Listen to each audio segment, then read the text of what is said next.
모든 나를 안전하게 지켜주고 있는 그것보다도 더 높으신 하나님이 나를 지켜주시고 더 높으신 하나님이 나를 붙잡아 주신다라고 다 그분만을 이제 바라볼 때는 이 모든 것을 다 내려놓게 되어지는 줄 믿습니다. 하나님 말씀 보도록 하겠습니다. 하나님 말씀은 사도행전 4장 1절부터 12절까지의 말씀입니다. 다 찾으신 줄 알고 오늘 이 시간 우리에게 주시는 하나님의 말씀입니다. 한 목소리로 다 함께 합독해 올리도록 하겠습니다. 사도들이 백성에게 말할 때에 제사장들과 성전 맡은 자와 사두개인들이 이르러 예수 안에 죽은 자의 부활이 있다고 백성을 가르치고 전함을 싫어하여 그들을 잡음에 이 날이 이미 저물었으므로 이튿날까지 가두었으나 말씀을 들은 사람 중에 믿는 자가 많으니 남자의 수가 약 5천이나 되었더라. 이튿날 관리들과 장로들과 서기관들이 예루살렘에 모였는데 대제사장 안나스와 가야바와 요한과 알렉산더와 및 대제사장이 문중이 다 참여하여 사도들을 가운데 세우고 묻되 너희가 무슨 권세와 누구의 이름으로 이 일을 행하였느냐. 이에 베드로가 성령이 충만하여 이르되 백성의 관리들과 장로들아, 만일 병자에게 행한 착한 일에 대하여 이 사람이 어떻게 구원을 받았느냐고 오늘 우리에게 질문한다면 너희와 모든 이스라엘 백성들은 알라. 너희가 십자가에 못 박고 하나님이 죽은 자 가운데서 살리신 나사렛 예수 그리스도의 이름으로 이 사람이 건강하게 되어 너희 앞에 섰느니라. 이 예수는 너희 건축자들의 버린 돌로서 집 모퉁이의 머릿돌이 되었느니라. 다른 이로서는 구원을 받을 수 없나니 저나 사람 중에 구원을 받을 만한 다른 이름을 우리에게 주신 일이 없음이라 하였더라. 아멘. 오늘 이 시간 예배에 참여해 주신 여러분, 하나님의 은혜가 늘 충만하시기를 주님의 이름으로 간절히 축복합니다. 말씀 읽은 것 가지고 우리를 함께 나눌 말씀의 은혜의 제목은 누구의 권세로 이 일을 행하였느냐라고 하는 제목입니다. 저를 한번 따라해 주세요. 누구의 권세로 이 일을 행하였느냐. 한 번 더 하겠습니다. 누구의 권세로 이 일을 행하였느냐.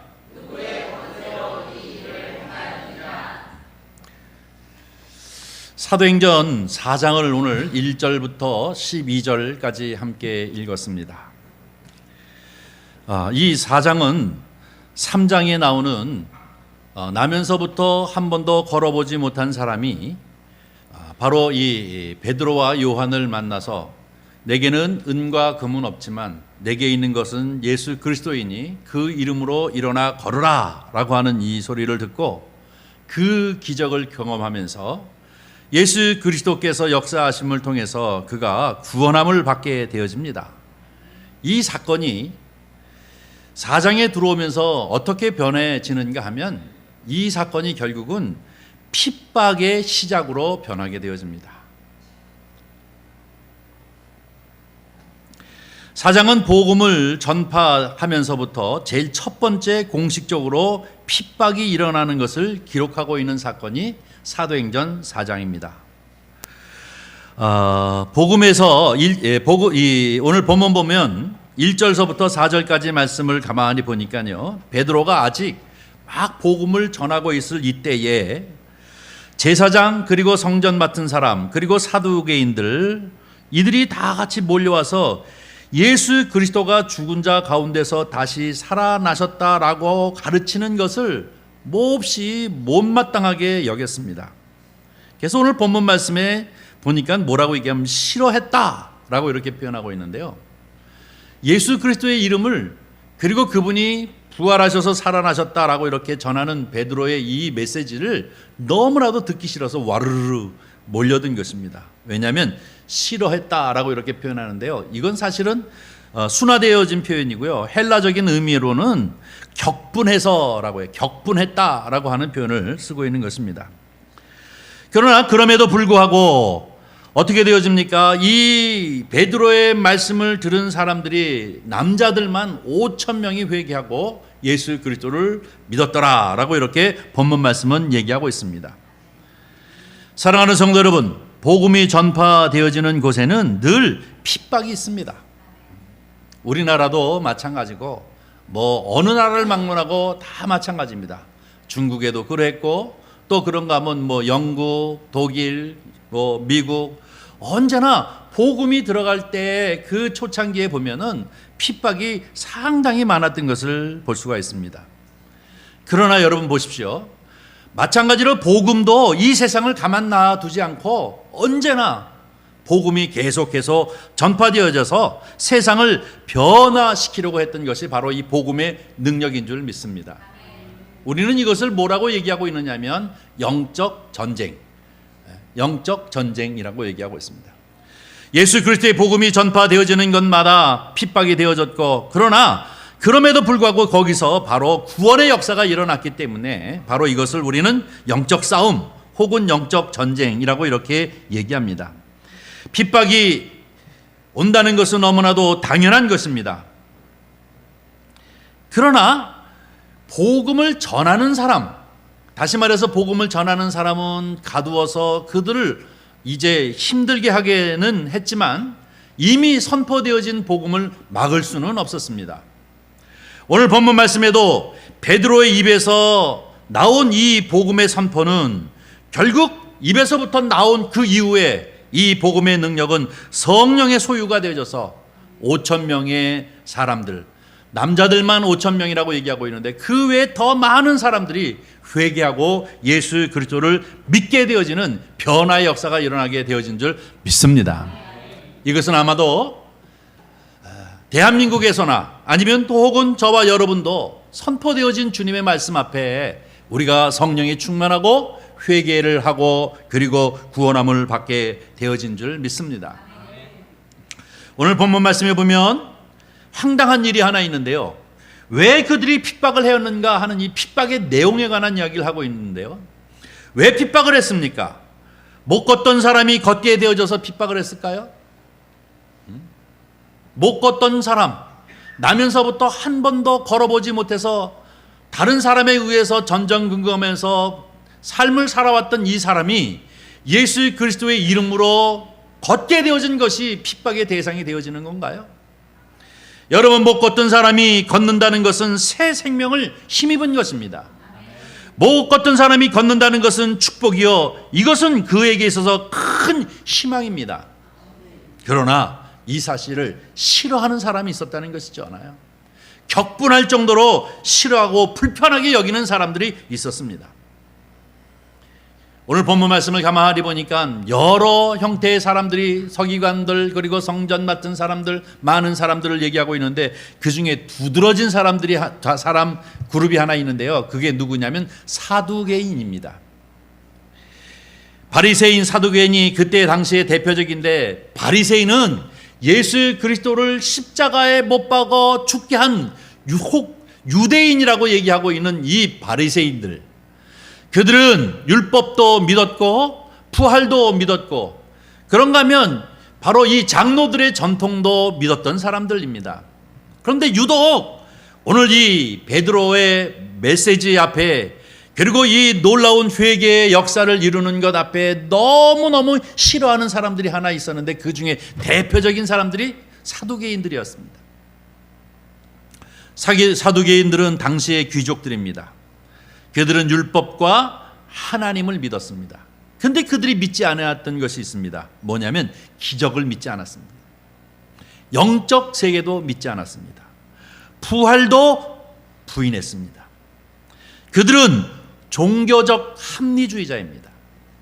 또 그들은 이성주의에 빠져 있었고, 그리고 또 현실주의자였습니다. 현실적으로 어떻게 로마와 결탁하면서 살아갈 것인가 하는 것에 대한 현실주의에 빠져 있던 사람들이었기 때문에 그들이 바로 이 기적의 역사를 통해서 40여 년 동안 앉아서 이렇게 구걸했던 그가 예수 그리스도의 이름으로 일어나 걷는 기적이 너무나도 격분할 정도로 싫었고 못마땅하게 여겼던 것입니다.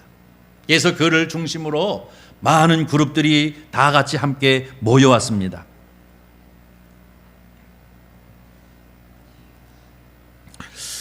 사도행전 4장 22절에 보니까 이 구걸했던 사람의 나이가 몇 살이었냐면 40여 세가 되어졌다라고 이렇게 표현하고 있는데요. 이 40여 세가 되어졌다라고 하는 얘기는 무엇입니까? 바로 이 사두개인들도 성전을 오르락 내리락 하면서 나면서부터 걷지 못해가지고 약 10여 세쯤 되면서부터 사람들에게 옮겨서 이 미문에 앉아가지고 한 푼 달라 한 푼 달라고 하면서 지나가는 사람들을 보기를 약 한 30년 이상은 그 사람이 했고, 그리고 이 사람의 구걸하는 모습을 사두개인들은 끊임없이 오고 가면서 그를 보았을 것입니다. 그런데 예수 그리스도의 이름으로 그가 바로 구원함을 얻게 되어졌다는 것, 예수 그리스도의 이름으로 그가 바로 일어나 뛰고 걸으면서 성전에 들어가 하나님 앞에 영광을 돌렸다는 이것이 그들에게는 기쁨이 아니고, 와 대단하다, 모든 사람들은 하나님 앞에 영광을 돌렸지만 그들은 그것이 정말로 못마땅했습니다. 사도행전 4장 5절부터 6절을 한번 보니까요, 이렇게 얘기하고 있습니다. 우리 다 같이 함께 읽습니다. 말씀을 들은 사람 중에 믿는 자가 많으니 남자의 수가 약 5천이나 되었더라.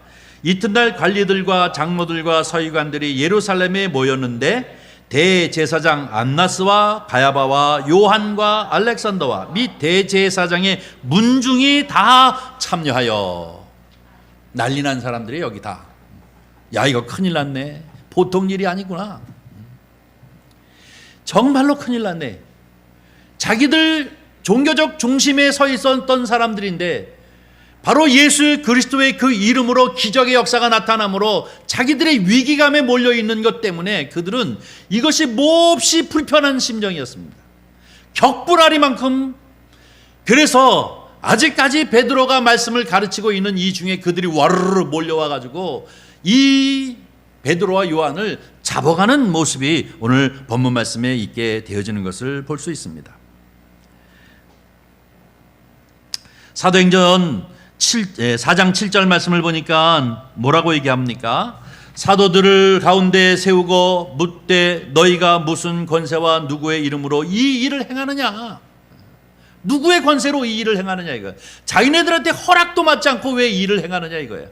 누구의 이름으로 이 일을 행하느냐라고 이 사도들을 잡아다가 놓고 신문하기 시작했던 것을 볼 수가 있습니다. 여러분, 이들이 이렇게 신문하게 되어진 것은 신명기 13장 1절서부터 5절까지 말씀을 그들은 머리에 염두에 두고 그들을 불러다가 세운 것입니다. 신명기 13장 1절부터 5절은 뭐라고 가르치고 있느냐면요, 저와 같이 함께 자세히 한번 읽어보도록 하겠습니다. 너희 중에 선지자나 꿈꾸는 자가 일어나서 이적과 기사를 내게 보이고 그가 내게 말한 그 이적과 기사가 이루어지고 너희가 알지 못하던 다른 신들을 우리가 따라 섬기자고 말할지라도 너희는 그 선지자나 꿈꾸는 자의 말을 청종하지 말라. 이는 너희 하나님 여호와께서 너희가 마음을 다하고 뜻을 다하여 너희 하나님 여호와를 사랑하는 여부를 알려하사 너희를 시험하심이니라. 너희는 너희 하나님 여호와를 따르며 그를 경외하며 그의 명령을 지키며 그의 목소리를 청종하며 그를 섬기며 그를 의지하며 그런 선지자나 꿈꾸는 자는 죽이라. 무슨 말인가요? 한참 읽어봤지만 이게 무슨 말인가요? 이 배경을 알아야 합니다. 신명기는 모세가 이스라엘 백성 히브리 민족들을 저 이집트에서 데리고 나왔습니다. 40년 동안 광야 생활을 잘 마치고 그리고 모압 평지에 쫙 앉혀놓고 하나님이 저 가나안 땅에 모세 너는 들어가지 말고 여호수아를 세우라는 것 아닙니까? 그래서 여호수아를 대표로 세워가지고 이 이스라엘 백성들이 여호수아를 중심으로 해서 저 가나안을 정복하러 들어가는 이 상황에 신명기는 바로 이 모세가 마지막으로 온 회중을 모아놓고 그들에게 설교하는 것이 신명기서입니다. 근데 이 신명기 13장 1절부터 5절 말씀은 무슨 얘기냐면, 야, 너희들이 저 가나안에 들어가면 이미 7개의 족속들이 살고 있다는 얘기입니다. 근데 그들은 여호와 하나님을 믿는 것이 아니라 다 이방신을, 각자의 민족의 신을 믿는 사람들이었는데, 그 중에 어떤 사람은 선지자, 여기서 얘기하는 선지자는 여호와의 선지자를 말하는 것이 아닙니다. 다른 이방신의 이 지도자인 이 선지자들이 꿈을 꾸고 기적과 이사를 행하면서 너희들을 유혹할 것이라는 거예요.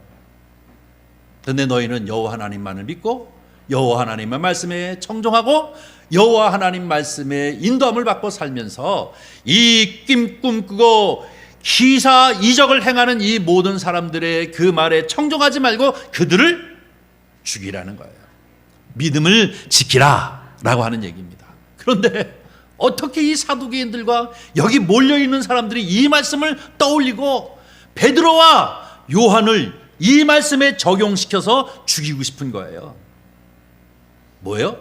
이방 선지자 같이 그를 몰아세워서 그들로 하여금 바로 돌을 던져 죽게 하는 그런 상황으로 몰아가기 위해서 그들이 바로 이 신명기 13장 1절부터 5절까지 말씀을 떠올리면서 그들을 데려다가 이 안나스와 가야바, 당시의 대제사장, 그리고 대제사장의 장인이었던 앞선 그 대제사장, 이 사람들이 그들을 세워놓고 신문하기 시작한 것이 오늘 본문 말씀입니다.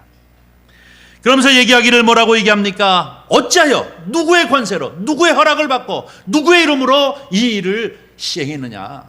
너희는 이제 죽을 사람들이라는 겁니다. 이상한 짓을 해서 백성들을 유혹하기 때문에 너희는 죽을 사람이라 라고 이렇게 얘기하는 것이잖아요.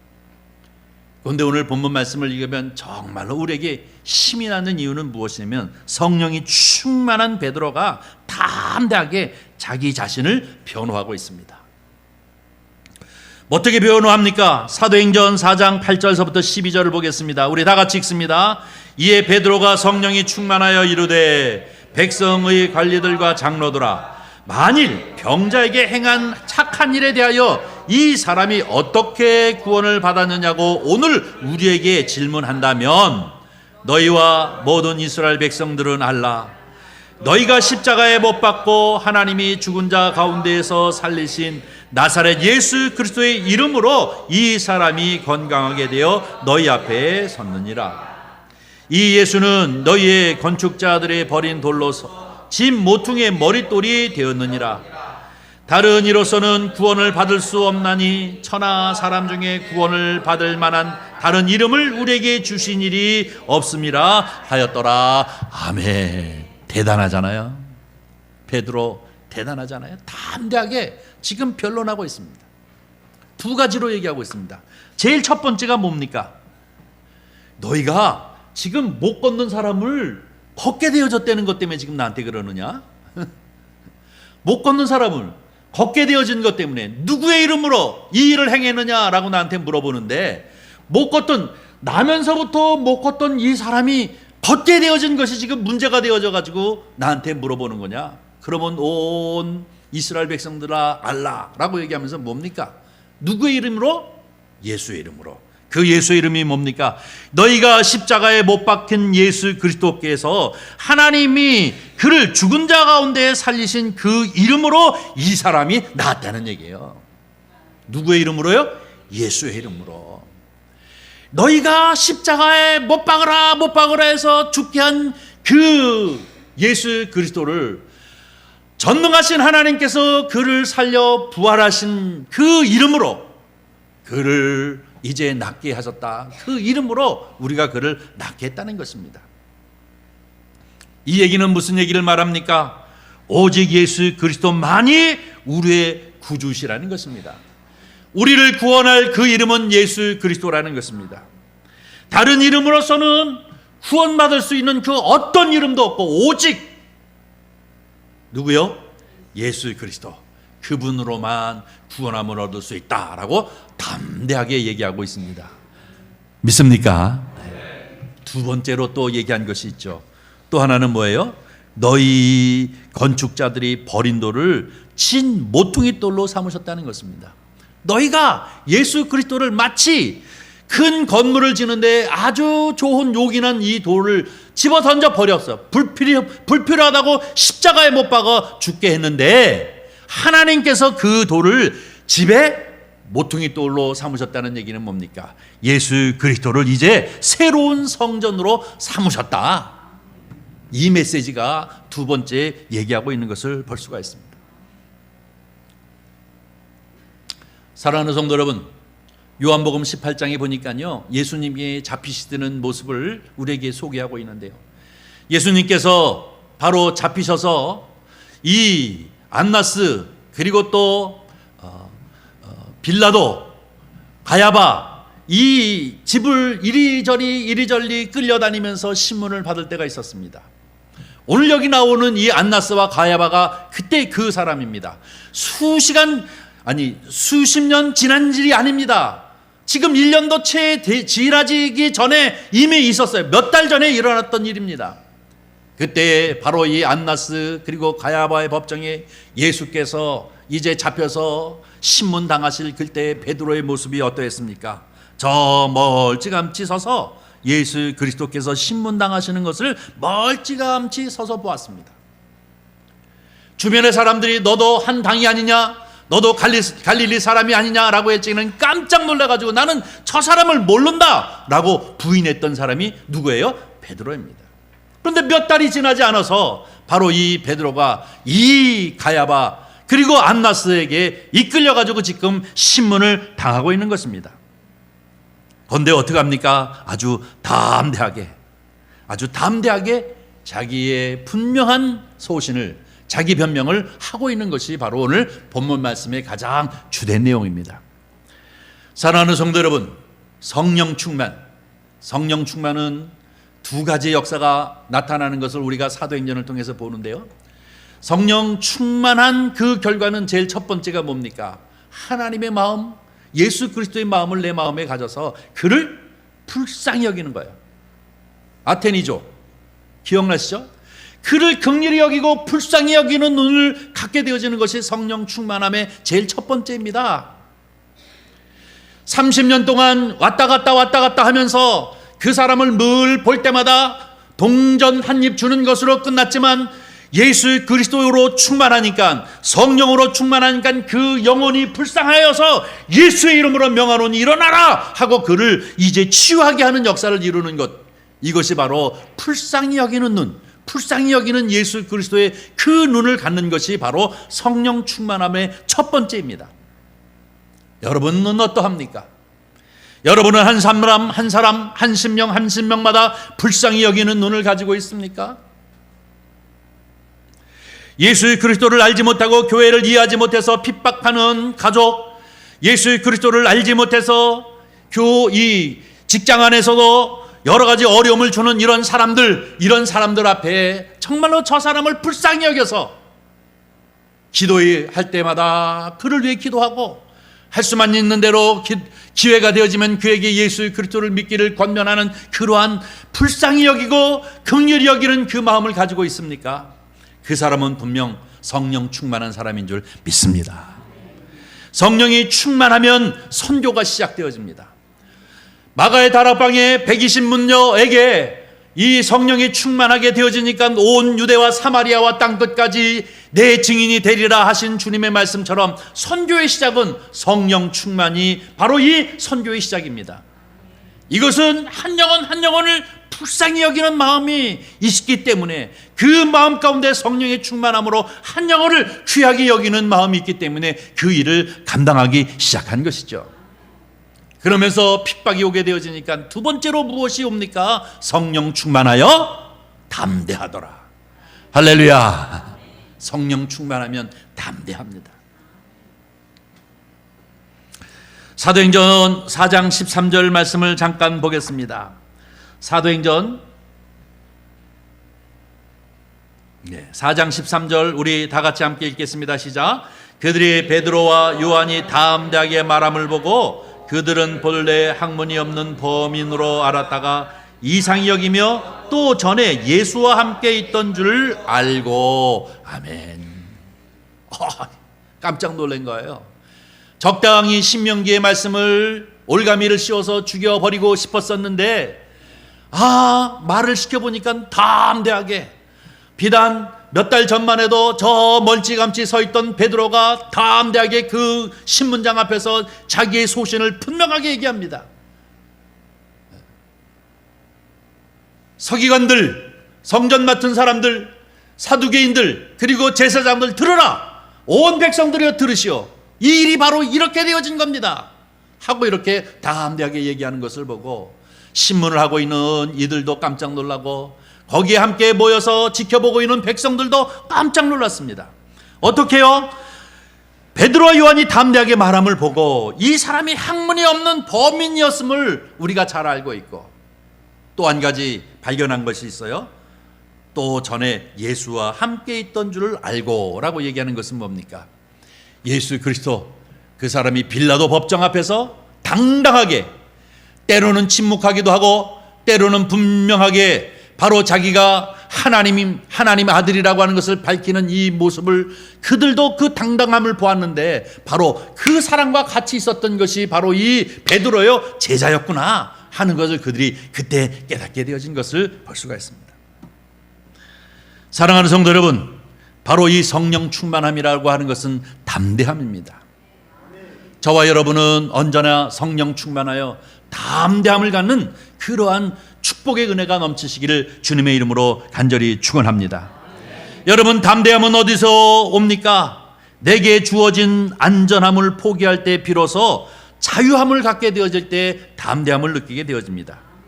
이것은 무엇이냐면 내게 주어진 안전함, 이런 모든 것들을 다 놔버리고 그리고 그 안에서 자유를 누릴 때 진정한 의미에서 담대함을 갖게 되어지는 것입니다. 예를 든다면 요즘 우리 정치계가 참 몹시 복잡한 상태인데요. 예를 들어서 대통령 앞에서 내가 해야 할 이야기를 하지 못하는 이유는 무엇입니까? 저 대통령이 권세가 있어서 나에게 높은 자리를 주었고 나의 안정을 포장해 준다라고 생각하면 그 앞에서 굽신거릴 수밖에 없어요. 그 앞에서 주눅이 들려서 말 한마디는 못하고 네 그럴 수밖에 없어요. 그러나 저 사람이 나에게 주어진 이 안전함을 내가 내려놓고 거기서 진정한 자유함을 얻게 되어진다면 그 다음엔 이제 쭈삣거릴 이유도 없고 주눅이 들 이유도 없고 내가 하고 싶은 얘기는 다 할 수 있는 것 아니겠습니까? 이것이 바로 담대함이지 않습니까? 목사님들끼리 만나가지고 이런 얘기 저런 얘기 하는 중에 큰 교회 부임해서 가시는 목사님들을 보면 몇 년 동안 무지하게 고생을 한대요. 자기가 스스로 고생을 하는 거예요. 왜 고생을 하냐면 부임 맡아가지고 큰 교회 부임 맡아서 했는데 자기 친구들은 그 자리에 가지 못해서 그냥 부러워하잖아요. 그래 얼마나 이 안전한 자리에 있습니까?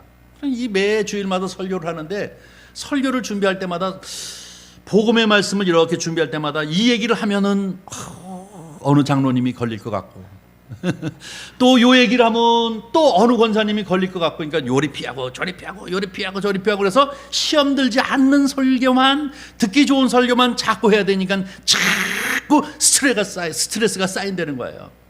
그러다가 열이 나가지고 한마디 딱 하면 바로 집에로 전화가 와가지고 목사님 어떻게 설교를 그따구로 하십니까? 막 이렇게 전화가 와가지고 힘들어서 못하겠다는 거예요. 그냥 그래가지고 1년 2년 3년 막 베리베리 사람이 마르는 사람들도 있다고요. 그게 뭐예요? 이 큰 교회에서 내가 담임 목사가 되어졌다고 하는, 그래서 그 큰 교회가 나에게 보장해 주고 있는 여러 가지 것들을 포기하지 못하기 때문에 눈치 보느라고 할 얘기를 못하고 있으니까 자유함이 없고 담대함이 없잖아요. 그런데 어느 날 모르겠다, 더 높으신 하나님을 바라보기 시작하면서부터 이것을 내려놓을 수가 있는 거예요. 모든 나를 안전하게 지켜주고 있는 그것보다도 더 높으신 하나님이 나를 지켜주시고 더 높으신 하나님이 나를 붙잡아 주신다라고 다 그분만을 이제 바라볼 때는 이 모든 것을 다 내려놓게 되어지는 줄 믿습니다. 베드로가 담대한 이유는 바로 이것입니다. 죽고 사는 것은 하나님께 있는 것 아닙니까?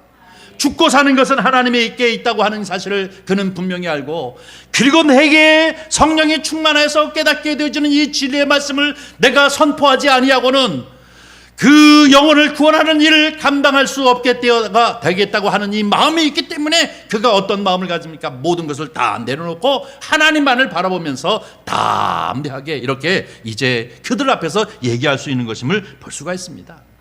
오늘 13절의 말씀이 바로 이 얘기 아닙니까? 그들이 어떻게 해서 이렇게 담대해졌는지, 그들이 범인이었는데 정말로 성령이 충만하여 가지고 이렇게 담대하게 되어진 이유가 여기 있다라고 얘기하고 있습니다. 여러분, 사도행전 4장 16절서부터 19절 말씀을 한 번 더 읽겠습니다. 이 사람들을 어떻게 할까? 그들로 말미암아 유명한 표적이 나타난 것이 예루살렘에 사는 모든 사람에게 알려졌으니 우리도 부인할 수 없는지라. 이것이 민간에게 더 퍼지지 못하게 그들을 위협하여 이후에는 이 이름으로 아무에게도 말하지 말게 하자 하고 그들을 불러 경고하여 도무지 예수의 이름으로 말하지 말고 가르치도 말라 하니, 베드로와 요한이 대답하여 이르되 하나님 앞에서 너희의 말을 듣는 것이 하나님의 말씀을 듣는 것보다 옳은가 판단하라. 아멘. 할렐루야. 대단하잖아요. 그들이 고민에 빠졌어요. 강압적으로 눌러서 그들을 죽이고 싶은 마음이 있었었는데 도리어 담대하게 자기의 분명한 이야기를 하고 있는 그들 앞에 여기 모여있는 모든 사두개인들과 그와 제사장들 가문 모두가 다 주눅이 상대적으로 반대적으로 주눅이 들렸어요. 그래서 자기들끼리 의논한 거예요. 야, 이거 안 되겠다. 이 사람을 죽였다가는 폭도가 일어나고 난리가 날 것 같다.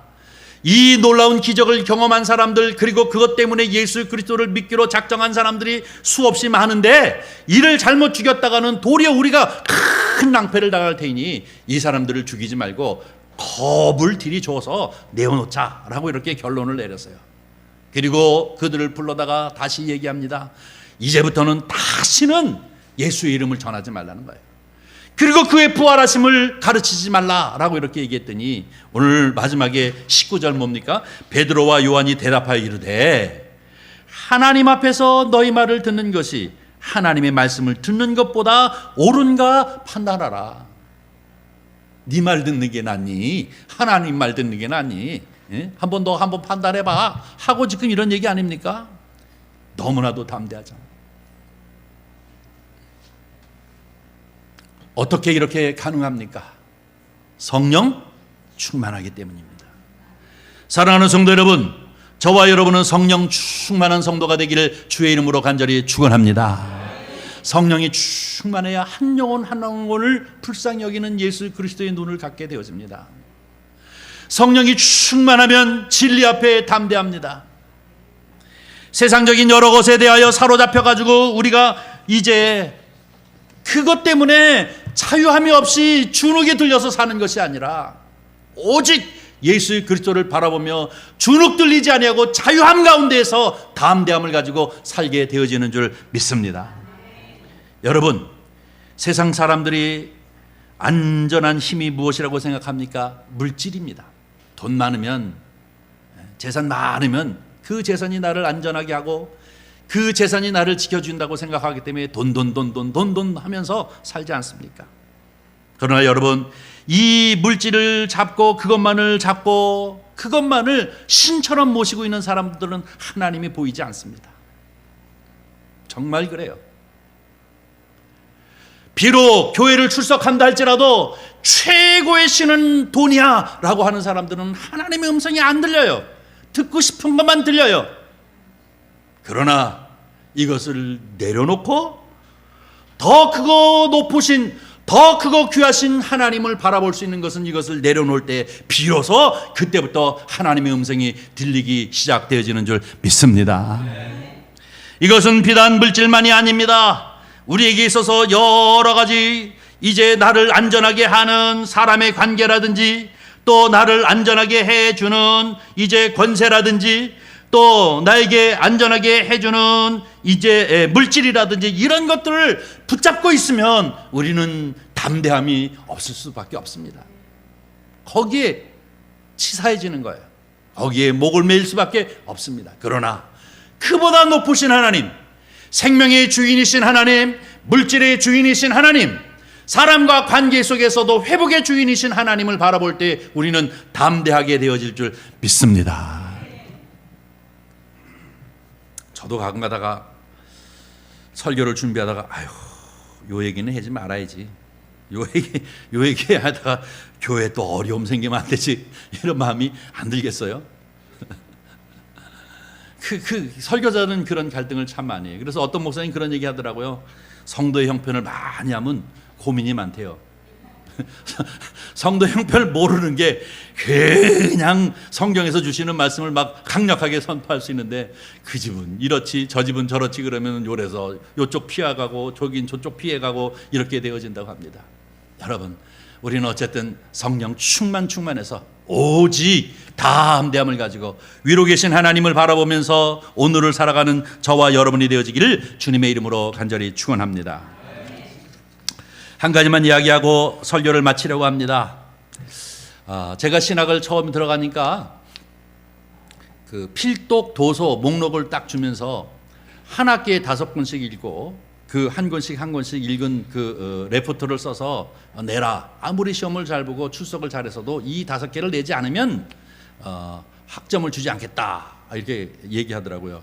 그래가지고 열심히 처음 들어가지고 몇 권의 책을 읽는 중에 제일 은혜롭게 이제 읽은 책이 이 본헤퍼의 책이었습니다.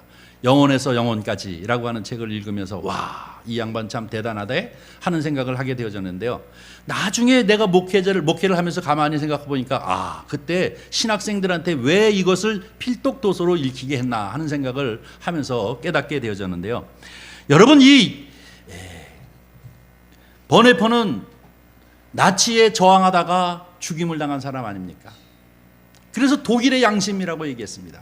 그때 당시에 이 나치에 얼마나 부역했던 목사님들, 신학자들이 많았는지 몰라요. 왜? 죽을까 봐.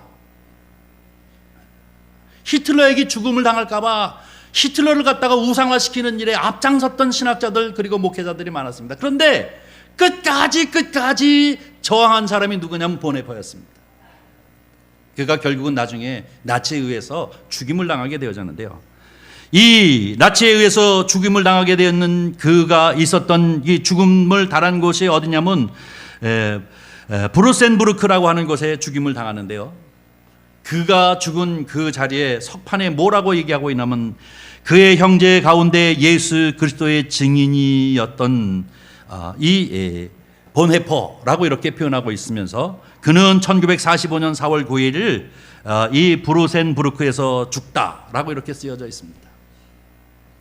아주 간단한 두 줄의 문장이기는 하지만 그는 증인으로서 살다가 죽은 사람입니다. 후세에 이 본헤퍼를 아는 사람들은 그에게 얘기하기를 뭐라고 얘기하냐면 그는 돌아갈 곳이 있기 때문에 언제나 평온했고 언제나 죽음을 두려워하지 아니했던 사람이라는 것입니다. 어디요? 돌아갈 곳이 있었기 때문에. 본헤퍼는 언제나 돌아갈 곳이 있는 사람이었기 때문에 언제나 나치 앞에서도 평온했고 죽음을 두려워하지 않았던 사람이라고 이렇게 얘기하고 있습니다. 저와 여러분이 지난달에 한 달 내내 이 찬양했던 것, 지지난달이군요. 선한 능력이라고 하는 능력으로라고 하는 이 찬양이 바로 이 본헤퍼가 진 찬양인데요. 베드로도 요한도 그리고 또 본헤퍼도 그리고 저와 여러분도 오직 하나님만을 바라보면서 성령이 충만하여 우리가 하나님 안에서 자유와 담대함을 누려 이 담대함으로 하나님의 복음을 전하는 예수 그리스도의 증인이 되시기를 주님의 이름으로 간절히 축원합니다.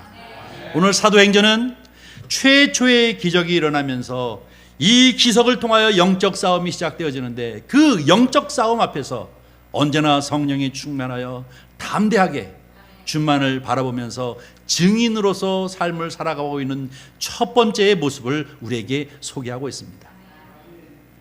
모든 사람들이 그랬듯이 저도 여러분도 오직 성령이 충만해서 바로 하나님의 자녀로서 오늘 본문 말씀을 중심으로 해서 오늘 이 끝까지 선한 능력으로라고 하는 찬양, 이 보네퍼가 이 찬양을 써내려가는 이 순교하는 마음의 심정을 갖고 그가 죽음을 두려워하지 아니하고 복음의 증인이 되어진 것처럼 저와 여러분도 복음의 증인이 되어지는 은혜가 있기를 주님의 이름으로 간절히 축원합니다. 기도하겠습니다. 자비로우신 아버지 하나님, 주님의 은혜와 사랑을 진심으로 감사합니다. 오늘 이 주일 아침 주님 존전 가운데 나와 예배자로 주님을 찬미하게 하여 주시옵시며 뿐만 아니라 수없이 많은 사람들에게 성령의 충만함과 은혜를 허락하여 주신 귀하고 귀한 이 본문 말씀을 통해서 우리를 돌이켜 봅니다. 베드로처럼 요한처럼 아니 모든 믿음의 증인들처럼 우리 또한 아버지 담대함을 가지고 증인의 삶을 살게 하여 주시옵시며 두려워하거나 주빛거리지 말게 하시옵시고 피하지 말게 하여 주시옵시고 오직 주님을 의지하고 주님을 바라보며 오직 예수 그리스도의 증인으로서 삶을 살아가는 저희들이 되어지도록 은총 베풀어 주시옵소서. 우리 구주 예수님의 이름으로 기도하옵나이다. 아멘.